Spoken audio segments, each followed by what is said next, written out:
أنفسهم وأموالهم بأن لهم الجنة يقاتلون في سبيل الله فيقتلون ويقتلون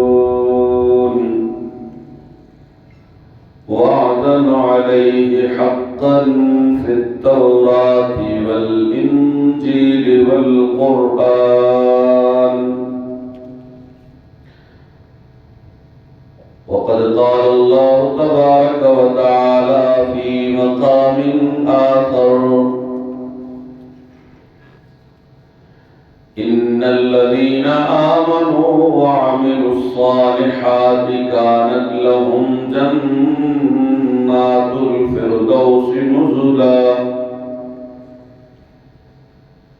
صدق الله العلي العظيم وبلغنا رسوله النبي الأمين الكريم، ونحن على ذلك لمن الشاهدين والشاكرين، والحمد لله رب العالمين. اللهم صل على محمد وعلى آل محمد كما صليت على إبراهيم وعلى آل إبراهيم إنك حميد مجيد. اللهم بارك على محمد وعلى آل محمد كما باركت على إبراهيم وعلى آل إبراهيم إنك حميد مجيد.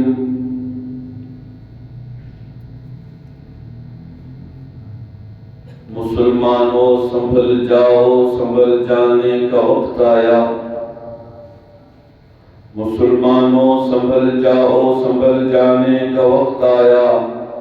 بہت سوئے ہو، اب ہوش میں آنے کا وقت آیا. جلا ڈالی کی کشتیاں تم نے اندلس کے ساحل پر، پھر سے وہی تاریخ دہرانے کا وقت آیا. جہاں سے 313 چلے تھے تم مسلمانوں،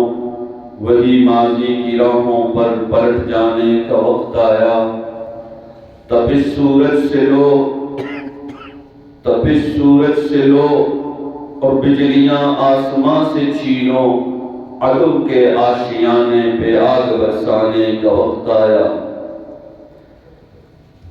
میرے محترم دوستو اور عزیزو، انسانی تاریخ میں سب سے بڑا، مخلوقات میں سب سے ظالم انسان ہی گزرا ہے. انسان ہی نے وہ جب درندہ بنا ہے، اس نے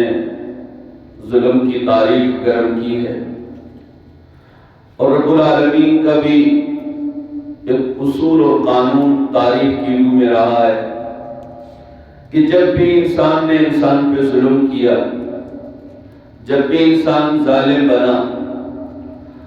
اور درندوں سے بھی بدتر بنا، پھر رب نے ان پر اس سے بڑا ظالم مسلط کیا. اور اللہ رب العالمین اس وقت تک درگزر کرتا ہے جب ظالم بہت دور سفر نہ کر گیا ہو اور اپنی واپس لوٹنے کا اور اپنی جگہ کو واپس لوٹ چکا ہو. ہمیشہ سے انسان ہی درندہ بنا ہے، انسان ہی چیر پھاڑنے والا بنا ہے. اور ویسے بدنام دوسرے درندوں کو کیا ہے، اور انسان کی جان کو اللہ تبارک و تعالیٰ نے سب سے قیمتی بنایا ہے. اس کی عزت اور مال، آبرو، اس کو قیمتی بنایا ہے.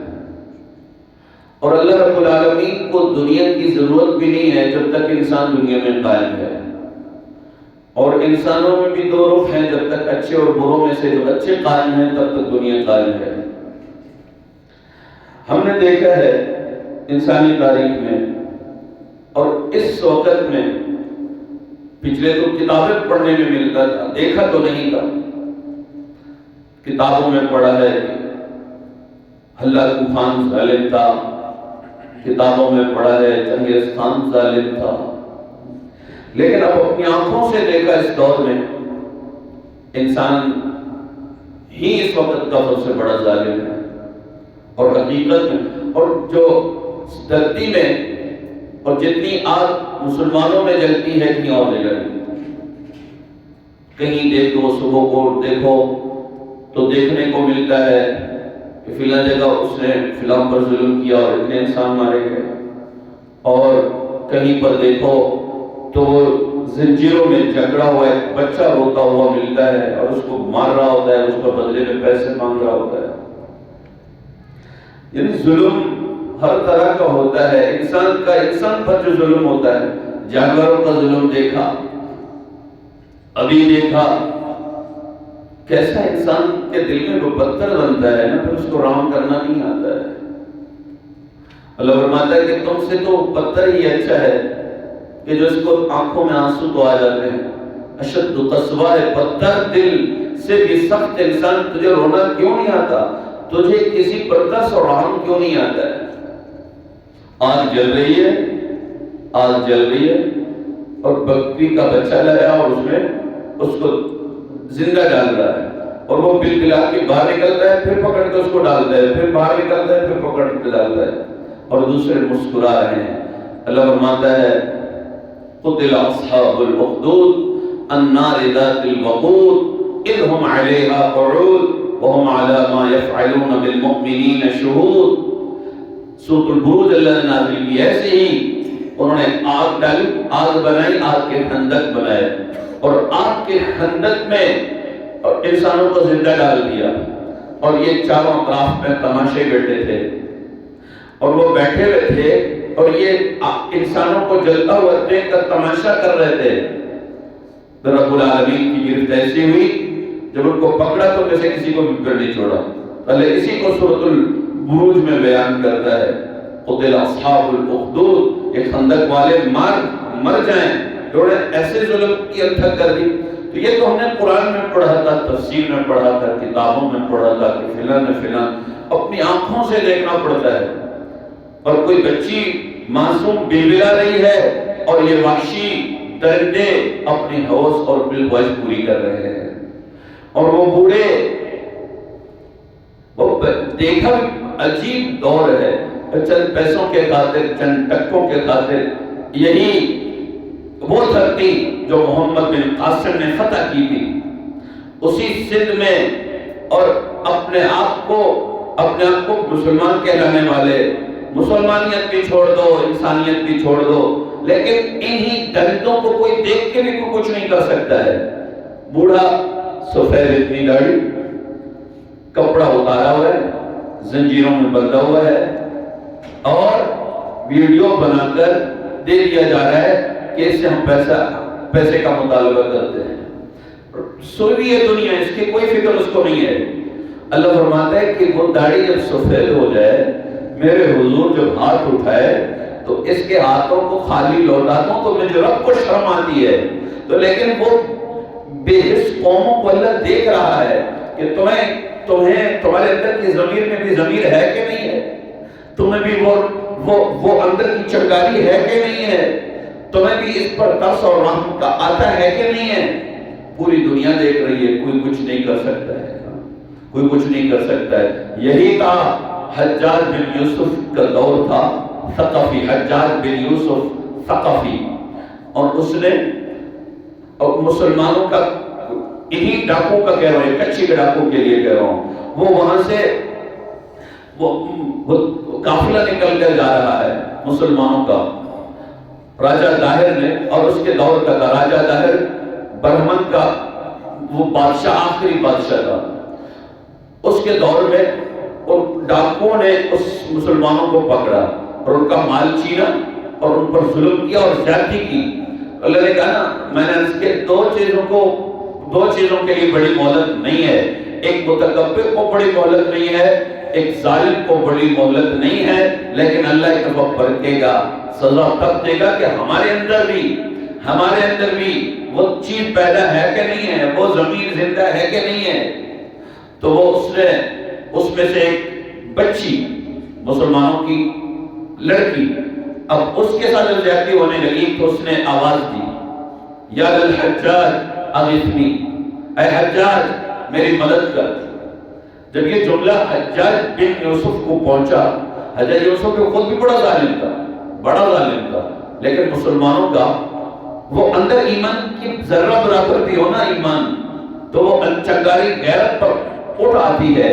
اس نے مسلمان سمجھ کر کہا کہ اس وقت ایک طاقتور لاٹھی حجاج بن یوسف کی ہے، اور مسلمان اوپر کو لاکھ بولو سوئے ہوئے انہوں اپنی کرسی کا خیال ہوتا ہے، روتے ہوئے مسلمانوں کو کسی کو کوئی خیال نہیں ہوتا ہے۔ اس نے آواز دی یا الحجاج اغثنی، اے حجاج میری مدد کر دے۔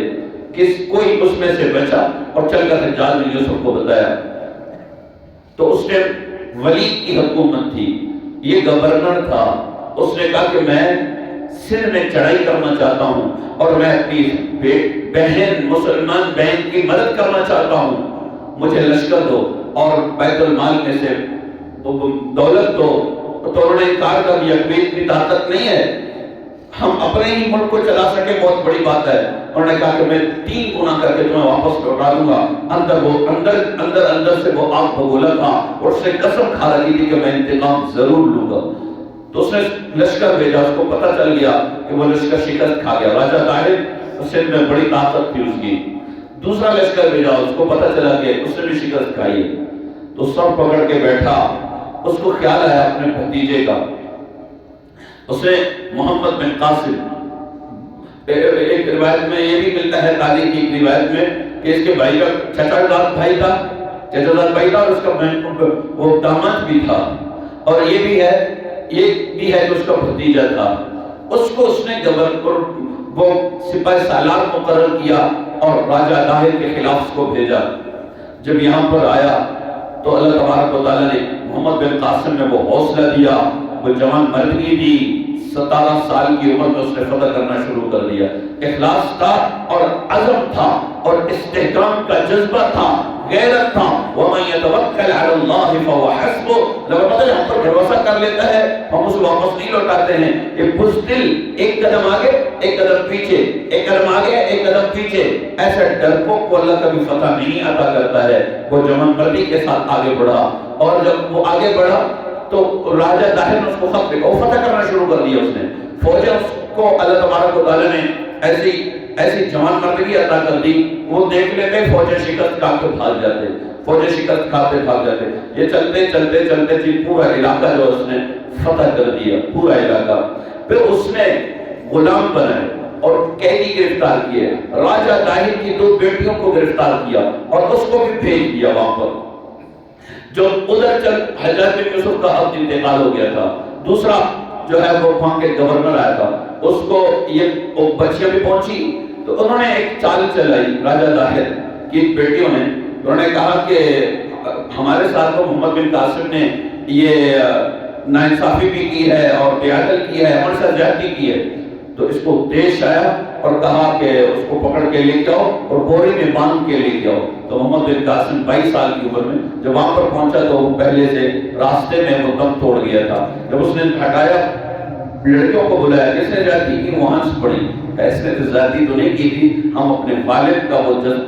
انتقام لینا چاہتی تھی، اس لیے ہم نے جھوٹ بول کر ہم نے آپ کے ساتھ یہ رویہ اختیار کیا۔ تو محمد بن پھر وہ رونا شروع کر دیا کہ ایسی ہستی میرے ہاتھوں سے کیوں کھو گئی ہے۔ تو اسی دھرتی پر، یہی سندھ کی دھرتی پر اب جو ہے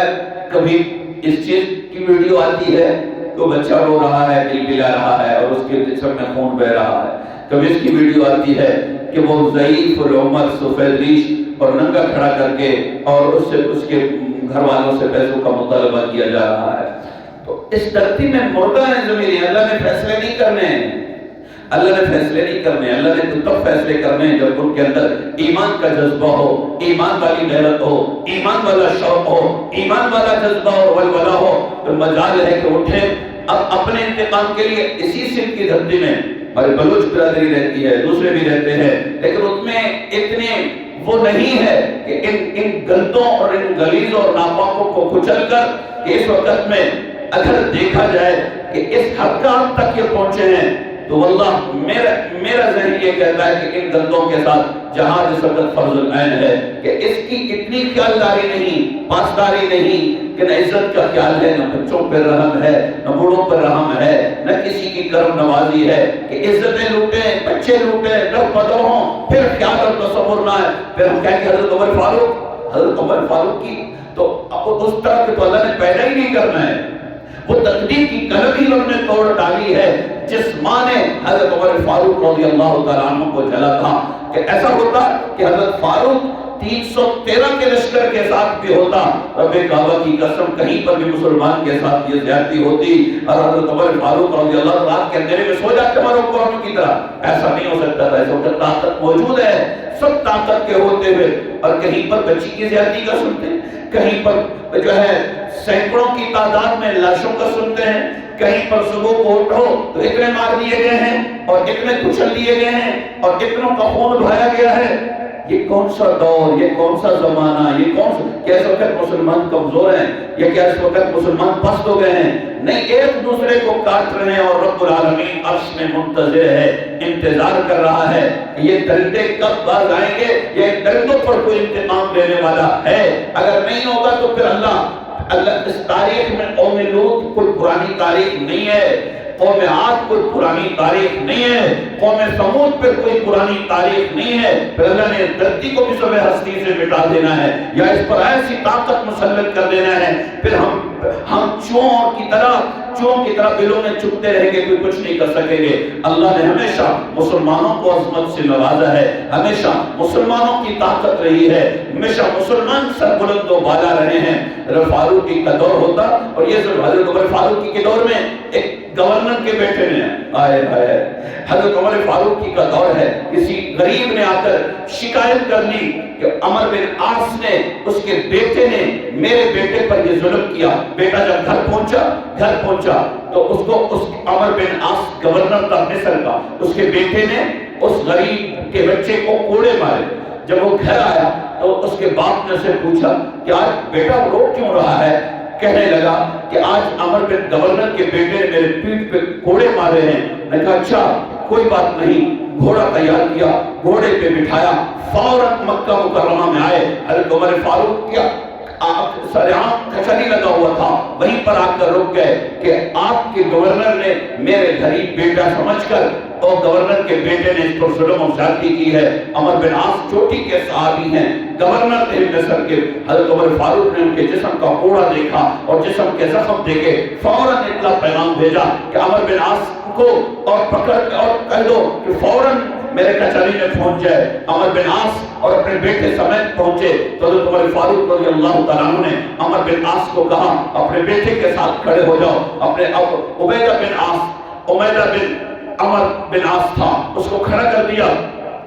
اور کہا غریب کے بچے کو کہا لے جتنے کوڑے تجھے مارے تھے اس کو پوری، اور اس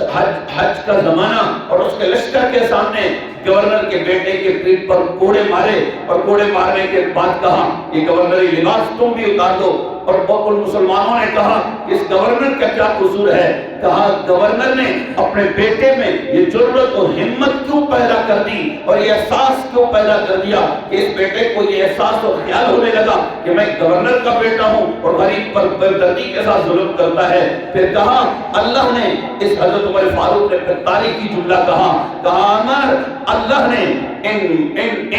ان لوگوں کو اپنی ماں کے پیٹ سے آزاد پیدا کر دیا ہے، تم ان پر کیوں انہیں غلام بناتے ہو اور اپنے ایک پتی کے اوپر حکمرانی کیوں کرتے ہو؟ تو حضرت عمر بن عاص رضی اللہ تعالیٰ عنہ ہمیشہ عدل انصاف۔ ایک دفعہ غسان کا بادشاہ مسلمان ہو گیا، بادشاہ مسلمان ہو گیا، اس کا بہت بڑا جبہ پہنا ہوا بیت اللہ کا طواف کر رہا ہے اور ایک غریب اور اس کا جبہ نیچے لٹکا ہوا تھا اور غریب کے بیٹے نے اور اس کے جبے پر پاؤں رکھا۔ جب پاؤں رکھا تو اس کو غصہ آیا اور اس نے تپڑ مارا اور وہ دوڑا ہوا آیا۔ لوگوں نے کہا کیا ہو گیا؟ تو کوئی بات نہیں، کہا نہیں یہ نہیں، عمر زندہ ہے، مجھے امید ہے کہ مجھے انصاف ملے گا اور مجھے یہ امید ہے کہ ایسے ظالم پر جرأت اور ہمت اور ایک تپڑ کا بدلہ حضرت عمر فاروق رضی اللہ تعالیٰ عنہ کے دور اور گھر میں آیا، کہنے لگا امیر المومنین، غسان کا بادشاہ جو مسلمان ابھی ہوا ہے اور امیر ہے، بادشاہ ہے اور وہ مسلمان ہوا ہے، اور اس نے مجھ سے اس بات پر اس نے تھپڑ مار دی کہ اس کے کپڑے پر میرے پاؤں کیوں رکھا۔ تو حضرت عمر رضی اللہ عنہ کو بلایا، کہا تم یا تو اس سے یہ کہا کیا بنے گا میرا؟ کہا عمر کا دور ہے، یہ بھول جائے ہو، یہ اس بات کو بھول جاؤ کہ عمر کے دور کے ہوتے ہوئے کسی پر ناانصافی ہو، ایسا نہیں ہو سکتا ہے، یا تو تمہیں وہ سر عام تھپڑ مارے گا یا پھر تم اس سے معافی مانگو۔ پھر رات کا تمہارے پاس رات کا ٹائم ہے، تمہارے پاس رات کا ٹائم ہے، اس رات کے اندھیرے میں یا تو اسے منا لو یا پھر تمہیں اگر نہیں منا پائے تو پھر تمہیں سر عام کا تھپڑ لگائے گا۔ یہ تو یہ گھر گیا اور اس کو مناتا رہا، پیسے کا آفر کیا اور اس کی منتیں اور سماجتیں کرتا رہا۔ انہوں نے کہا نہیں، آج مجھ پر ظلم ہوا ہے، اگر میں اپنا پیسہ لے کر تمہیں معاف کر دوں، اگر پیسہ لے کر میں درگزر کر دوں تو پھر کل کسی اور غریب کے بچے پر جبر اور ظلم کرو گے، اس لیے میں پیسہ لے کر تمہیں معاف نہیں کر سکتا ہوں۔ مجھے پیسوں کی بھی ضرورت ہے، دولت کی بھی ضرورت ہے، اس لیے وڈیروں اور طاقتوروں کی اولادوں اور ان کے ہاتھ کا خنجر جو غریب پہ چلتا ہے، لیکن غریب سے بھی یہ گلہ اور شکوہ ہے کہ میں سے ظالموں اور جابروں کو معاف کر دیا جاتا ہے، ان وکیلوں اور ان سے بھی گلہ اور شکوہ ہے کہ تم غریبوں کا جیب سمجھ کر کرو کے ساتھ دینے سے انکار کرتے ہو۔ تم ڈٹ کے کھڑے ہو جاؤ، اس دھرتی کو اللہ رب العالمین کے فضل و کرم سے اللہ رب العالمین اس دھرتی کے ظلم کو ختم کر دے گا۔ حضرت عمر فاروق وہ ساری رات اس کی منتیں کرتا رہا۔ اس غریب کے بیٹے نے کہا میں نہیں غلطی کر سکتا، اگر میں نے آج یہ پیسے لے کر یہ غلطی کر لی تو پھر یہ داستان چلتا چلا جائے گا، ہر غریب کا بچہ پھسلے گا اور ہر غریب کا بچہ جو ہے ظلم کی چکی میں پیسا جائے گا، اس لیے میں معاف نہیں کر سکتا ہوں۔ صبح ہوگی، رات کے اندھیرے میں غسان کا بادشاہ مرتد ہو کر بھاگ گیا تو مسلمانوں نے کہا امیر المومنین ایک تھپڑ کی تو بات تھی، کیا ہو جاتا تمہیں معاف کر دیتے اور درگزر کر دیتے۔ کہنے لگے نہیں، عمر کے ہوتے ہوئے مجھے اس کی کوئی پرواہ نہیں ہے، ولا یخافون لومۃ لائم، کسی کے ملامت کی مجھے کوئی پرواہ نہیں ہے۔ میں نے جس چہرے کو پڑھا، میں نے جس چہرے کو دیکھا، میں نے جس چہرے پر ایمان لایا اور مصطفیٰ کے مقدس چہرے کو دیکھا، میں نے اس کے عظیم مقدس تعلیمات کو دیکھا ہے، میرے اندر جو رسول اللہ کا چہرہ پڑھ کے اندر جو ایمان آیا ہے اور وہ غیرت اور بہادری اور جرأت پیدا ہوئی ہے، جو خوف خدا اور عشق خدا اور محبت رسول اللہ پیدا ہوئی ہے، اس سے میں کسی کی ملامت کی خاطر اس پیالے کو خالی نہیں کر سکتا ہوں۔ جس وقت تک یہ عدل و انصاف کا گھر تھا اور کوئی بچے بھی محفوظ تھے، اسی گلی میں سے حضرت عمر نے کو خیال آیا کہ میں دیکھوں تو صحیح، یہ میرا دور چل رہا ہے، کہ آیا کسی پر ظلم و بربریت تو نہیں ہو رہی، رات کا اندھیرا ہے، ایک عورت گزر کے جا رہی ہے۔ تو حضرت عمر نے چہرے پہ پردہ ڈالا اور نقاب پہنا اور اس کے سامنے کھڑے ہو گئے، کہنے لگے تمہیں ڈر نہیں لگتی، تمہیں خوف نہیں آ رہا کہ تم رات کے اندھیرے میں اکیلے جا رہی ہو؟ وہ سہم گئی، رک گئی، کہنے لگے ہائے افسوس، لگتا ہے عمر کا انتقال ہو گیا ہے، یا تو پھر اگر عمر کا انتقال نہیں ہوا اور یا تو پھر آپ ہی عمر ہیں۔ عمر کے ہوتے ہوئے، عمر کے انصاف کے ہوتے ہوئے اور ان کی لاٹھی کی طاقت کے ہوتے ہوئے کسی میں مجال ہے کہ وہ مجھ سے پوچھ لے اور مجھ سے بات کر سکے۔ حضرت عمر رضی اللہ تعالیٰ عنہ تسلی کر کے گھر گئے کہ ابھی الحمدللہ ابھی عدل و انصاف ابھی زندہ ہے، اور ایک پل بنایا۔ حضرت عمر کے دور میں کسی نے آ کر شکایت کر دی کہ وہ پل بنا تھا اور اس پل میں سے بکریوں کی ریوڑ جا رہی تھی اور وہ پل ٹوٹا اور ایک بکری کی پاؤں ٹوٹ گئی۔ تو حضرت عمر رضی اللہ تعالیٰ عنہ رونا شروع کر دیا کہ کل قیامت کے دن مجھ سے میرا رب پوچھے کہ تیری حکمرانی ہوتے ہوئے ایک بکری پر کیوں ظلم ہو گیا اور تیری دور خلافت میں بکری پر ظلم و زیادتی کیوں ہوئی، اور اس پر بھی ڈرتا تھا۔ اور ساری رات حضرت عمر فاروق رضی اللہ تعالیٰ عنہ رونے میں گزار دیا کرتے تھے۔ آج دھرتی میں ان کے حکمرانوں کو ان کی خواہشات کی دھن میں اپنی نفسانی خواہشات کی دھن میں، اس کا کوئی پرواہ نہیں ہے کہ مجھے چلنے کے لیے جو تخت ملا ہے، جو میرے چلنے کے لیے میرے ہاتھ میں جو طاقت آئی ہے، میرے چلنے کے لیے میرے پاس جو میری طاقت کی بازو آئی ہے، اور میرے ہوتے ہوئے کہیں پر کوئی ظلم و زیادتی ہو جائے تو مجھے اس کی کوئی پرواہ نہیں، ہرگز نہیں۔ رب کعبہ کی قسم، جس وقت رب کا عدل کا انصاف کا اور ترازو ڈال دیا جائے گا، جس وقت حضرت امیر المومنین حضرت عمر فاروق رضی اللہ تعالیٰ عنہ لائے جائیں گے اور ان حکمرانوں کو بھی زنجیریں ڈال کر کھڑا کر دیا جائے گا کہ تیرے ہوتے ہوئے انہی کچی کے ڈاکوں میں اور ضعیف اور بوڑھے ننگے کر دیے جاتے تھے، اور ضعیف داڑھی چہرے پہ ہے اور جسم ننگا ہے، اور ان کے اہلیات سے پیسے کا ڈیمانڈ کیا جا رہا ہے، یا کسی دھرتی پر کیا ظلم، ایک ظلم کی ایک مثال نہیں، سینکڑوں مثالیں پیش کی جاتی ہیں۔ تم اپنی ان خواہشات سے باز نہیں آ رہے تھے، رب پوچھے گا۔ یہی حضرت عمر فاروق رضی اللہ تعالیٰ عنہ کی صرف مثالیں اس لیے مسلمانوں کو دی جاتی ہیں کہ اللہ وہ ہمت اور حوصلہ ادا کر دے کہ کیونکہ میری تاریخ سرخیز ہے، میری تاریخ بجھی بھی نہیں ہے، میں جس تاریخ کا کلمہ پڑھتا ہوں اور میں اس تعلیم کا کلمہ پڑھتا ہوں اور اس کی آپ پیاری حضرت فاروق اعظم نے کی ہے، اس کی آپ پیاری صدیق حضرت ابوبکر